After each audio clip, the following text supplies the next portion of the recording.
আমি গ্রামের মেয়ে, গ্রামের বউ। আমাকে কি আর শহরে অট্টালিকায় ভালো লাগে বলুন?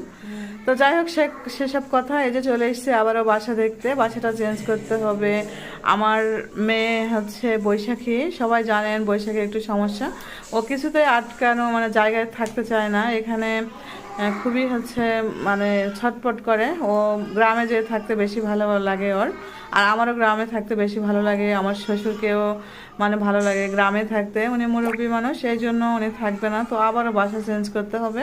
2 রুমের বাসা নেব, নিয়ে আপনাদের ভাইয়া থাকবে, আমার মেয়ে থাকবে, আমার ভাগ্নে থাকবে। ওরা পড়ালেখা, আপনাদের ভাইয়ার সঙ্গে ওরা থাকবে, কারণ পড়ালেখাটা হচ্ছে ওদের তো চালিয়ে যেতে হবে। তো অনেক আশা নিয়ে শহরে এসেছিলাম। তো আমি মানে থাকবো না তা না, আমি এখানে আসা যাওয়ার মধ্যেই থাকবো আর কি। কারণ মেয়েরা এখানে যখন থাকবে তখন তো আমাকে আসতেই হবে, আমার দুই দিকে ওদিকে দেখতে হবে। কারণ গ্রামের বাড়িতে আমার মেয়ে থাকবে, আমার শ্বশুর থাকবে, আমার যা থাকবে।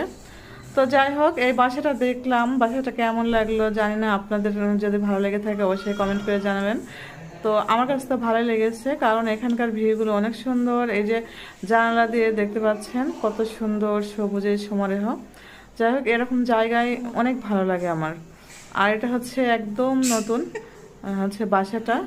তো এই যে আমার বাবাটা এখানে কি করছে আপনারা বুঝতেই তো পারছেন। তো যাই হোক, সব মিলিয়ে মানে নতুন বাসাতে কেউ ওঠেনি, মানে নিচতলায়, এটা দোতলায়। আমি মনে করছিলাম যে আমার বৈশাখী হয়তো বা দোতলায় হয়তো বা ভালো থাকবে, বা জানালা দিয়ে বা বেলকনি দিয়ে মানুষজন দেখতে পাবে। তো কিছুতেই থাকতে চাচ্ছে না। আসলে ও একটু অন্যরকম, এই জন্য। তো সবাই আমার মেয়েটার জন্য দোয়া করবেন। আর এই বাসাটা কেমন হয়েছে